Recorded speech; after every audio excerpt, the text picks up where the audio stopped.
Então, Cristina, olha, estou aqui com o Derrubando Mitos. Uhum.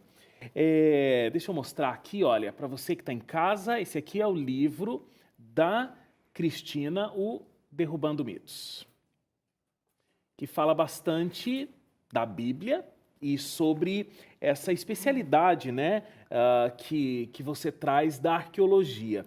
Olhando aqui o teu livro, eu vi logo no prefácio que quem escreve é o Dr. Marcos Eberlin, nosso amigo Uhum. de longa data aqui do Identidade Geral, e realmente uma pessoa muito interessante para abrir, né, apresentar para as Sim, pessoas o que seria o teu livro. sim. O Marcos Weber, ele me ajudou muito nessa questão da parte científica, especialmente do livro de Gênesis, que é o que eu estou abordando nesse livro, né? Uhum, Tanto ele quanto os demais especialistas, né? Cada um me ajudou numa área uhum, diferente, né? O pastor Luiz Saião, nas questões do hebraico, né? O Hernandes Dias Lopes, nas questões teológicas. Então, eu uhum. costumo dizer que é um trabalho em conjunto, não é um trabalho só meu, né? Muito Eu tô bom ter só essa para... troca, né? Sim, eu entendo que o meu trabalho é mais comunicar, né? Uhum, Eu não sou, assim, especialista nessas áreas. Eu estou aqui para comunicar o que eles descobriram, uhum. né, as novidades, o que que a gente pode buscar para entender a Bíblia de uma forma Na melhor. verdade, a gente que é jornalista, é assim que a gente se sente muito confortável, né? A Sim, gente dando voz para quem são esses especialistas sim, e não a gente afirmando sim, algo, né? sim. Até porque a gente não tem como se especializar em É tudo, né? verdade. Tem como a gente ser, eu sou uma arqueóloga, uma científica, É, Cientista? uma cientista, ou tem tantas outras profissões, Uhum, né, que esclarece. Não sou uma engenheira, mas eu posso conversar com um engenheiro claro. naval e entender muitas coisas a respeito da Arca de Noé, por exemplo. E essa é a beleza da profissão. Sim, Agora, você diz aqui no teu livro, se eu não me engano também ali, logo na introdução, que Hum,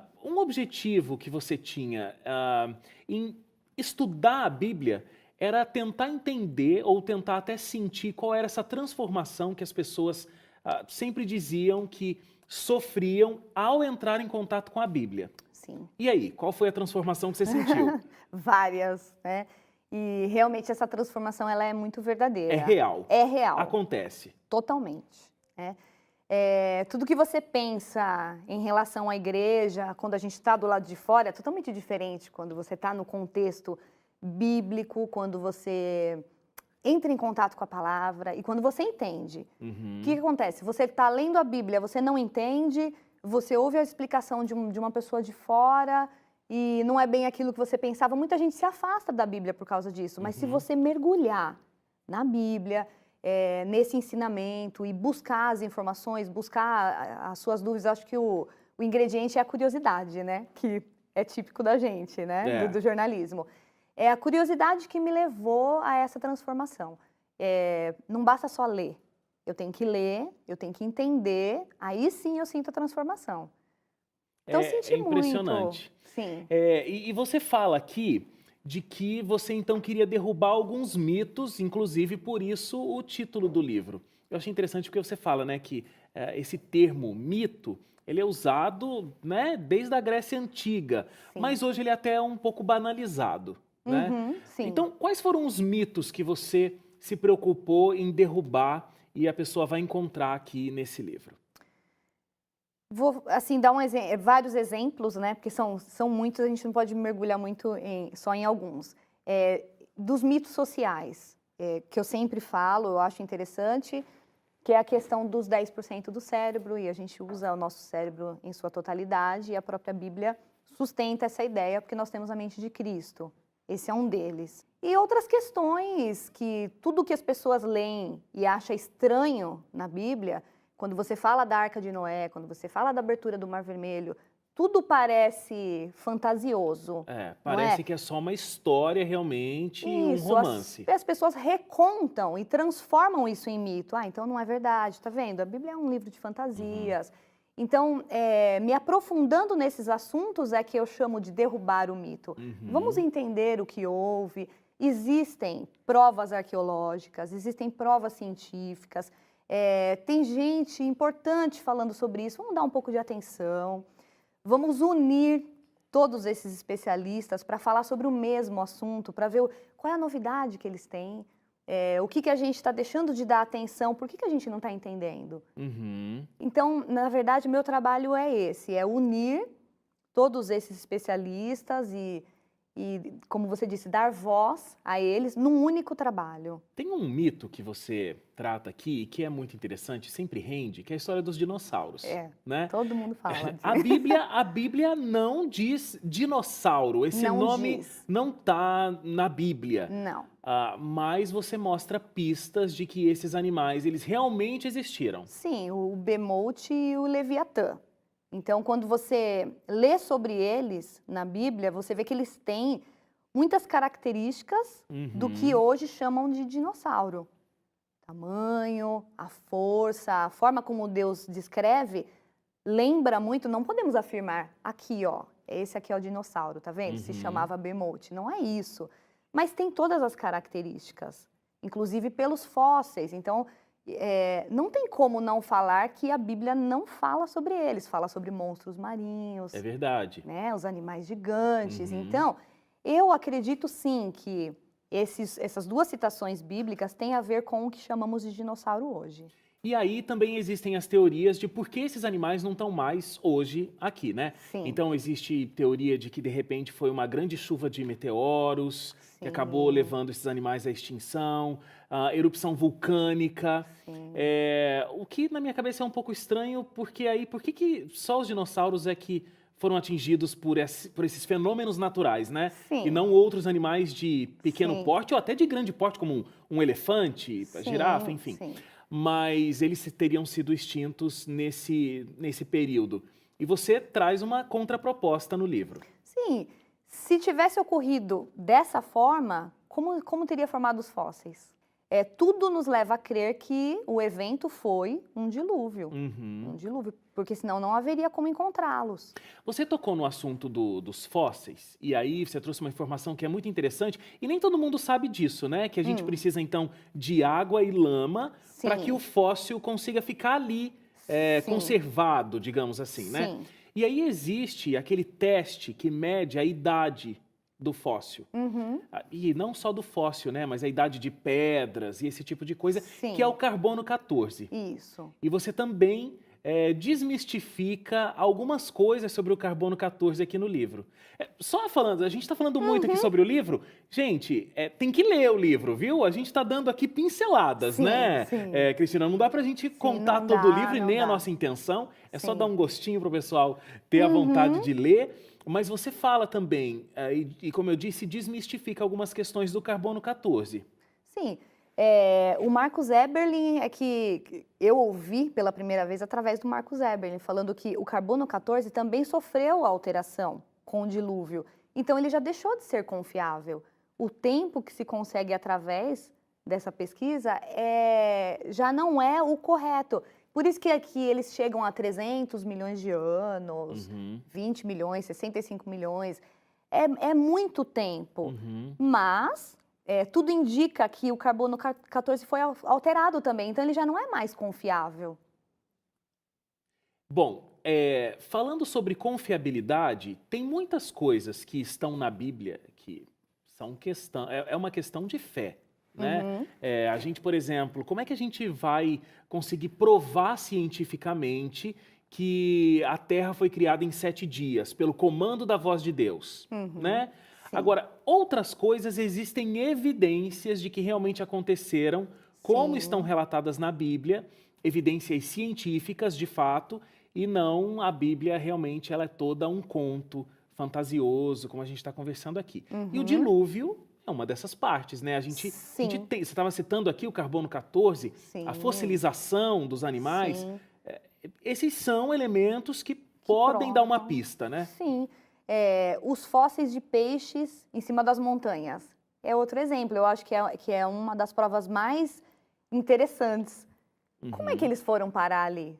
Se não fosse pela água, não é? Se não fosse um dilúvio, uma catástrofe na humanidade e para a natureza. Então, tudo que você busca na natureza, você encontra a prova. Tudo que acontece no passado, de alguma forma, fica um vestígio. Fica registrado. Fica registrado. Tudo que você faz, mesmo na nossa vida. Você pode fazer uma coisa lá no passado, mas vão descobrir.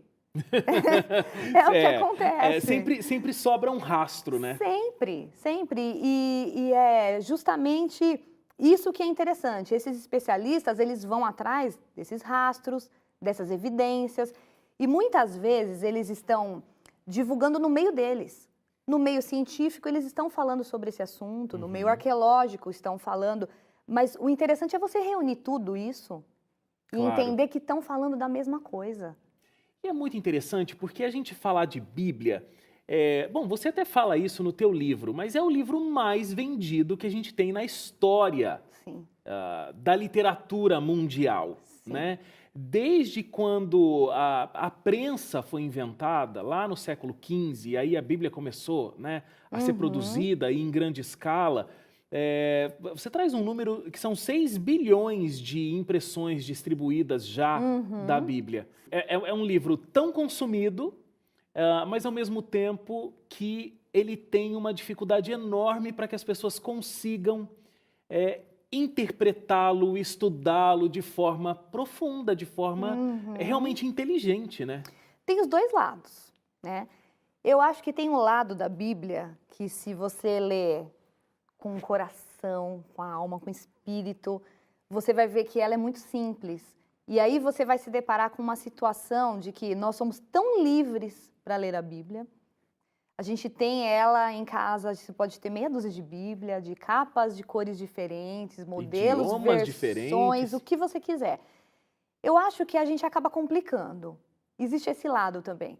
Se você lê com simplicidade, principalmente os evangelhos, tudo que Jesus falou, tudo que Paulo deixou registrado, eu acho que você consegue viver esse evangelho.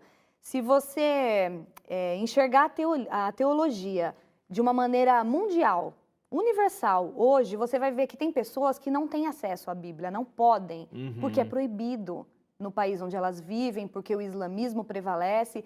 Essas pessoas conseguem sentir o amor de Deus e conseguem viver o verdadeiro cristianismo com uma página da Bíblia, ou com uma pregação numa igreja clandestina, numa igreja subterrânea, escondidos. Muitas vezes eles são presos por causa disso, mas eles se arriscam.